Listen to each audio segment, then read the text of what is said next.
It made me train my replacement 3 hours after my father's funeral. That's how this starts. He died Tuesday, stroke, sudden, sharp. A man who could still split wood in January had collapsed face first into a sink of dirty dishes. I took 2 days off, just two. Friday morning, eyes swollen from sleep I didn't get, I walked into the lab and there she was, Nina. 23, probably couldn't spell firmware without Grammarly. She was sitting in my chair, smiling at my monitor like it had personally invited her in. Director said you'd show me how things run, she chirped. I'm your new shadow. I remember the coffee I was holding tasted like battery acid. I remember blinking, just blinking, not saying a word, then walking straight to the women's bathroom, locking the stall and dry heaving until my ribs stung. Let me rewind. 2 months earlier, I submitted a proposal, an inline compression algorithm that could slash data latency by 40% without any infrastructure overhaul. Proprietary logic. Clean, elegant, I called it Steno. I built it from scratch while still managing their backlog ticket queue and ghostwriting technical briefs that Doug, the director, would parade around like his own.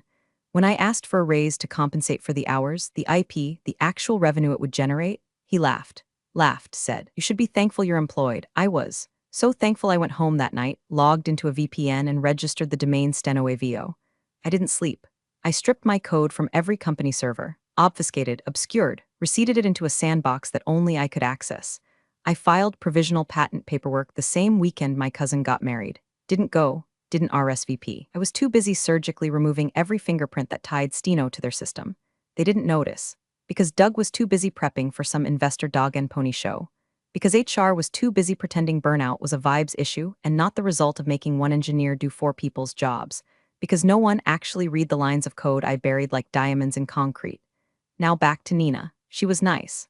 Of course she was. That's how they do it. Pick someone shiny, agreeable, pretty in a way that disarms. I didn't hate her. I hated what she represented, the polite erasure of everything I'd bled into this company. She asked smart questions, wrote everything down. Doug passed by at one point and clapped her on the back like she'd invented gravity. Then he looked at me and said, "Knowledge transfers the mark of a team player, huh?" I smiled. Then I took a bathroom break, texted my attorney and said, "Go ahead. File it." Full patent, push the timeline. By the following Tuesday, StenoWave was fully incorporated, an LLC out of Delaware. Neutral branding, clean books. The licensing model was already designed, modular, competitive pricing, airtight EULA, all built under a different dev alias. I had clients lined up from a Discord of data pipeline nerds who didn't know or care about my day job. Then came the twist. Friday, Doug called an all hands, said we were pivoting, said we'd signed a contract with a third-party compression vendor to integrate their tech into our architecture, said it would transform our latency overhead, called it a miracle. I watched the presentation from the back of the room. Slide 4 had a diagram I'd drawn on a napkin in March. Slide 9 had my interface, palette, and all, and slide 14, the logo. StenoWave, he had no idea, not yet, because I'd sold the license through a shell firm with a generic procurement front, buried in a web of non-disclosures and pass-through contracts that even I could barely untangle. He signed on the dotted line for $250,000 per year. The budget exploded. Legal didn't blink. Finance called it strategic investment. Doug ended the presentation with a smug welcome to the new era.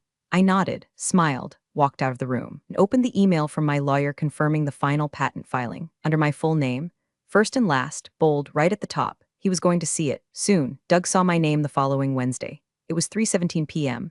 I know because I was rebooting a Jenkins instance and had 3 Slack pings from him in under 10 seconds, each more deranged than the last. The first was just my name, all caps, Ava. The second, "Come to my office now." And the third was just a screenshot of the patent filing with one line underlined in red, "Inventor, Ava Lucille Marin." I took my time, finished rebooting the pipeline, ran the deployment. Then I walked down the hallway slow, like the floor might collapse under the weight of my own satisfaction. Doug's office door was already open. He was pacing like a coked-up hyena in a men's warehouse suit. The veins on his neck looked like they were trying to escape. "You filed a patent. On company time?" I sat down, crossed my legs, calm, almost zen. "No, Doug, I filed it after hours on personal equipment, using personal funds. But thank you for noticing." He blinked like I'd spoken in Sanskrit. "You used our resources. That IP belongs to the company?" "Nope." I slid a folder onto his desk. "Your own infrastructure logs show no trace of the original algorithm. Not a commit, not a merge request. I've got notarized logs, timestamped Git repos, legal witness signatures. Want to fight it in court? Go ahead. But spoiler alert, I'll win." He didn't open the folder, just stared at it like it might explode. "This is sabotage," he hissed. "No," I said, leaning forward. "This is what it looks like when you tell the wrong woman to be grateful she has a job." He tried to pull the moral card, said I'd betrayed the company, said I was profiting off the team's back, that Nina was devastated. Oh, I raised an eyebrow. Which part upset her more, the fact that I built something from scratch or the fact that you were too lazy to notice? He didn't answer. Because Doug doesn't deal in facts, he deals in optics, and the optics were already bleeding. That night, the legal department emailed me requesting a clarification of ownership. I replied with a zip file. Inside, a 47-page declaration of independent development, voices for cloud services billed to my name, every line of code with creation timestamps from before the company ever laid eyes on Steno. I CC'd the COO. By Friday, the procurement team was in panic mode. I watched from across the office as they realized the licensing contract was locked. No refunds, no revokes, every clause airtight, every dollar already wired. And then it got worse. Because Monday morning, my shell company filed a press release. Stenowave was partnering with 3 other mid-size firms.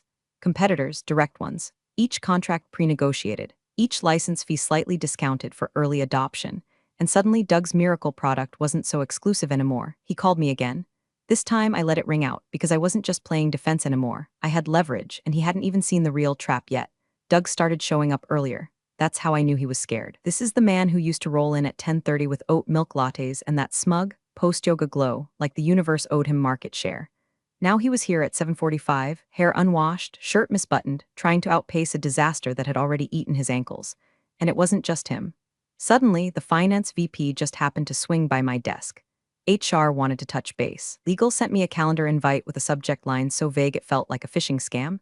Check-in, company culture and compliance. I accepted, happily. The room smelled like nervous citrus and toner. 3 people on one side, legal, HR, and some external consultant they thought would scare me. Her name was Megan. She wore a power blazer and had the warmth of a vending machine.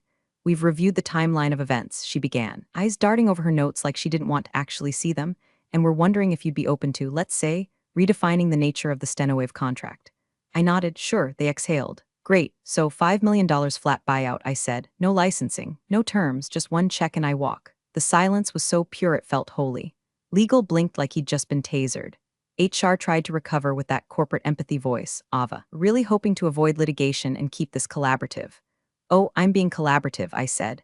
This is me helping you. Because if I really wanted to play hardball, I'd drop the next release publicly, open source the compression module, and obliterate every shred of your competitive advantage. But I won't. I smiled, because I'm a team player, remember? They didn't respond. Megan just adjusted her pen like she wanted to stab someone with it. Probably me. I left the meeting and found Nina waiting outside. She looked like she'd just been told Santa Claus ran a Ponzi scheme. Did you really build that whole thing by yourself? She asked, voice hushed. I shrugged, in a hoodie, with a cat on my lap. You know, classic villain origin story. But why didn't you tell anyone? Would you have believed me? She didn't answer. She didn't need to. That night, I uploaded version 2.0 of Stenowave to the licensee portal. Improved runtime by 12%. Cut server load by 18%. Added a back-end watermark system that could trace pirated forks. Then I posted a job listing. Stenowave is hiring, remote first, 0 tolerance for corporate BS, must love clean code and revenge arcs. Applications flooded in. The trap was set, and Doug? He was about to make the one mistake every cornered man makes when his ego is louder than his instincts. Doug went to the board. Not officially, not with a slide deck or an executive memo. He slithered, whispered, pulled that greasy maneuver middle managers love when their empire's on fire, spinning failure as innovation. He pitched the whole thing like he discovered Stenowave, called it a disruptive partnership he personally championed, claimed I was brilliant but volatile, and that I lacked the emotional maturity for leadership. Funny, from the man whose greatest leadership move last quarter was buying the dev team 2 Costco cheesecakes after canceling bonuses. I found out because Angela, my one ally in finance, queen of Excel and bullshit detection, forwarded me an internal note. The subject line was, contingency planning, Avamarin exit, beneath it, bullet points. Pros, cons, risk assessments. My name dissected like a liability. Like a virus they couldn't contain, only pay off. Angela added one line, they're prepping your replacement again. Different title this time, Director of Systems Innovation. Thought you'd want to know. I didn't respond, not yet, because I had other plans. That same week, a junior engineer on Doug's team, Tommy, sweet kid, stress sweats through polos, accidentally pushed a corrupted dev build to staging. Took down half the testing environment. Instead of owning the error, Doug threw Tommy under the bus in front of the entire staff. Called it an unforced failure. Said some people just aren't cut out for scale. Tommy turned red, then gray, then just left. I followed him out, found him in the parking garage, hands shaking over his steering wheel. You didn't crash the system, I said. He looked up, eyes glassy. How do you know? Because the module that failed wasn't yours. It was Stenowave v1.1, the version Doug forced into staging without proper QA. Wait, how do you? I built it, Tommy. Holy SH, listen, I said. You want a job? He stared at me. What kind of job? The kind where you don't get punished for doing your job right. That night, I onboarded him. Gave him admin credentials. Sent him a care package with a hoodie, noise-canceling headphones, and a handwritten note, you're not broken. The system is, let's build a new one. By Friday, I had 3 more defectors, each one poached with surgical precision. Each one burned out, used up, and silently erased by the same machinery that tried to erase me. Doug didn't notice, because he was too busy trying to convince the board that I was unstable, that I was dangerous, that they needed to get ahead of the liability, so he scheduled a surprise performance review with HR and the board liaison. I walked in smiling, sat down, and before they could say a word, I slid a USB stick across the table.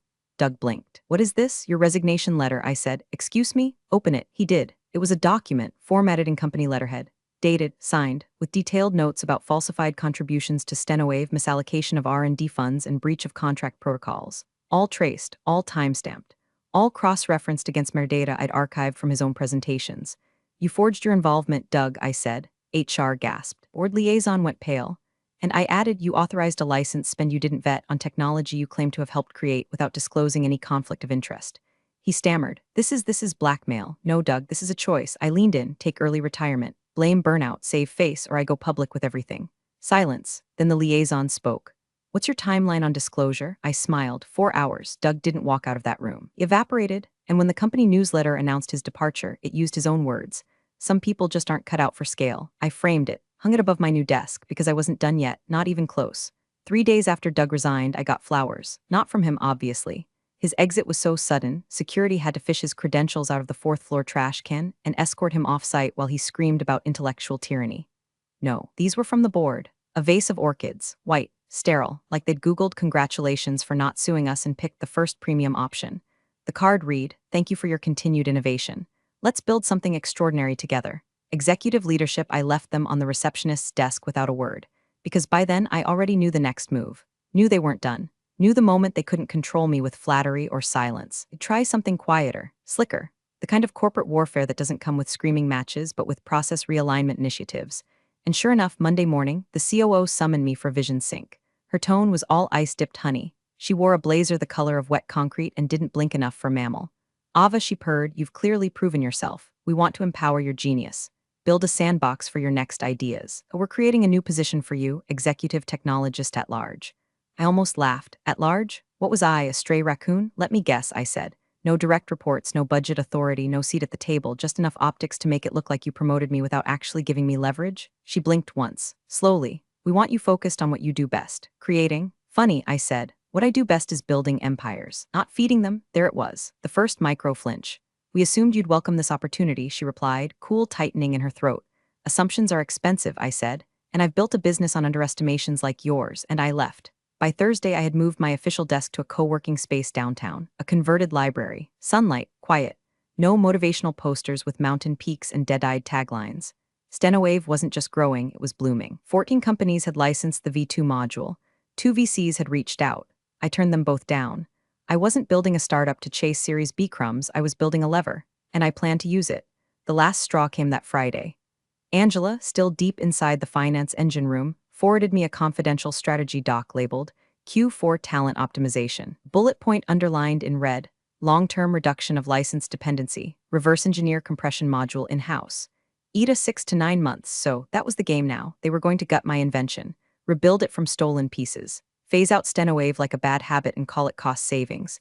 But here's what they didn't know. Version 2.1, the one they were running, was incomplete by design. Not broken, not faulty, just missing something. Dependency chains so subtle it wouldn't trip until exactly 6 months in, when the data packets would start corrupting.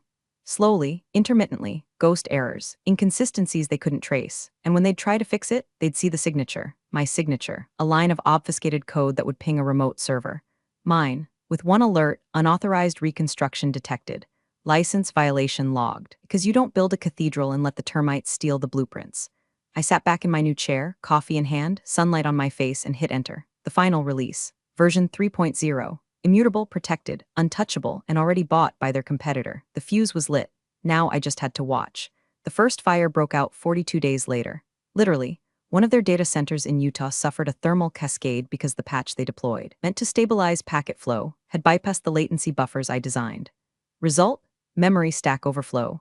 Servers overheating like a gas station microwave trying to cook a Thanksgiving turkey. It made the news. Not front page, but enough to rattle their clients.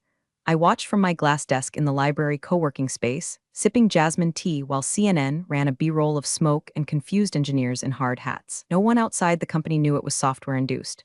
No one yet, but inside? Oh, inside they were panicking. Angela texted me in all caps, they're holding a war room. Coos losing IT, legal thinks it's sabotage, it was. But not the kind they were used to. I hadn't touched their systems. I hadn't breached a contract. I hadn't even spoken to them in weeks. What I'd done was elegant. I'd designed the degradation, built it into the ecosystem like a self-destruct switch inside a golden egg. Not to break it, just to reveal who was trying to steal it. By the second week of outages, they were bleeding clients. By the third, two of their major enterprise accounts had jumped ship. To me, StenoWave v3.0, faster, leaner, more secure, and fully supported by a team that actually returned calls. They tried to hide it, of course. No one wants to admit they got outplayed by the woman they passed over for a raise. They told staff it was a third-party flaw. They blamed Amazon servers. They even floated the idea of ransomware, anything to avoid the truth, that they'd broken something they didn't understand, because they didn't respect the person who built it. Then came the desperate reach out. An email from the CTO. Subject, Strategic Realignment Discussion Translation. Please come back and save us from our own stupidity. I didn't answer. He followed up with a call. I let it ring. Then a LinkedIn message from Nina. That one I read. Hey Ava, I know things got messy, but they're talking about shutting down the division. A lot of good people are going to lose their jobs. People you trained, just thought you should know. And I did. I knew every one of their names. I remembered who stayed late, who fixed bugs at 2 a.m., who cried in conference rooms after being gaslit by directors who couldn't write a for loop if their lives depended on it. They weren't the enemy, but they were still inside the burning building, so I gave them a door.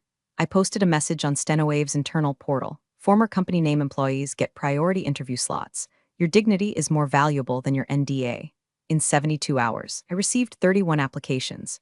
By the end of the week, 12 were onboarded, and just like that, we weren't a team anymore. We were a rebellion, and rebellions don't ask for permission. They build alternatives. Then they watched the old empire choke on its own arrogance. And I still hadn't pulled the final lever. Not yet. The final lever was labeled audit, and they pulled it themselves. I didn't need to send a threat, didn't leak anything to the press. I just waited. Because corporate rot always floats to the surface when the money goes missing. And with their licensing revenue in freefall, clients defecting, and their in-house rebuild of StenoWave imploding like a soggy IKEA dresser, the board panicked. Cue the audit. It started as routine compliance. By week 2, forensic accountants were sifting through expense reports like raccoons in a dumpster fire. By week 3, whispers started. Fraud, double-billed contractor hours, consulting invoice from a shell company tied to, you guessed it, Doug. See, Doug hadn't really retired. He just rebranded. Started a sham firm called Edge Layer Consulting and billed them $27,000 a month for integration support. For tech he never built. Using access he wasn't legally supposed to have. And worse, the CTO signed off on it, so now it wasn't just a PR problem, it was federal. Angela messaged me, they're toast. DOJ might get involved. They're begging outside firms to make bids, fire sale. I booked a suite in Manhattan that night, told my assistant to schedule a lunch with the top partner at the firm handling the liquidation. And when we sat down, I slid a proposal across the table. Not to buy the company, to buy their infrastructure, their contracts, their pipeline clients, not the rot, just the bones. He looked over the figures, raised an eyebrow. You're lowballing them. Curing an infection, I said. They should pay me, he chuckled. Honestly, you'll probably get it, and I did. 7 days later, the acquisition cleared. For pennies on the dollar, StenoWave absorbed the last usable assets of the same company that once told me I should be grateful for a paycheck. They released a statement. In an effort to streamline and innovate, we're thrilled to announce a technology partnership with StenoWave Inc. No mention of the layoffs. No mention of the lawsuits. Certainly no mention of the woman who burned their future into a blueprint and walked away with the keys. But I didn't need credit. That morning, I stood in what used to be their executive conference room, now mine.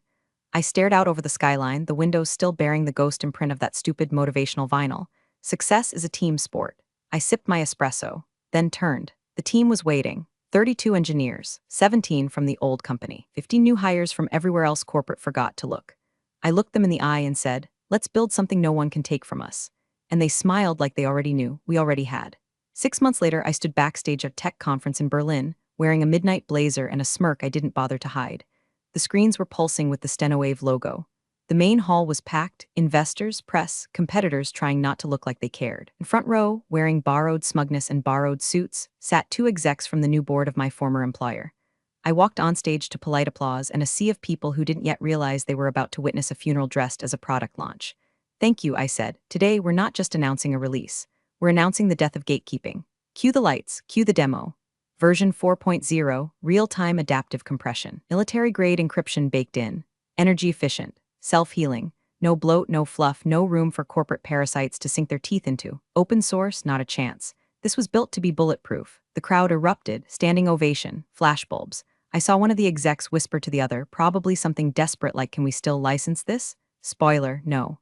After the conference, in a private lounge upstairs, a journalist from Tech Vault cornered me with a recorder already rolling. "Everyone's talking about your comeback," she said. "The patent war, the acquisition, the silent rebuild. Did you always know you'd win?" I laughed. "Win? I wasn't trying to win. I was trying to survive. They just made the mistake of giving me a motive." "And now?" she asked. "What motivates you now?" I glanced at my phone. 30 unread emails, 2 acquisition offers, 1 calendar invite from the White House's Office of Tech Strategy. Now, I said, now I build things that can't be stolen, teams that don't break, futures that don't come with disclaimers. She paused. "And if they come for you again?" I leaned in. "They won't. And if they do, I already wrote that script." I left her there, blinking like she'd just interviewed a villain in a Marvel post-credit scene. Maybe I was, doesn't matter, because heroes don't survive corporate warfare. Only architects do. And I'd built the whole damn thing from ashes. Final ping that night came from Nina. Just a message. No ask, no angle, just this: "Thank you, you proved it's possible." I stared at it for a long time, then typed. It was never about proving it, it was about reminding them. And I slept easy. Because the company that once told me to be thankful for employment was now licensing the future from a woman who doesn't ask anymore. She charges. Big thanks for watching, you sneaky seniors. Subscribe to keep the coffee pot brewing revenge. Your ex-colleagues won't know what hit him.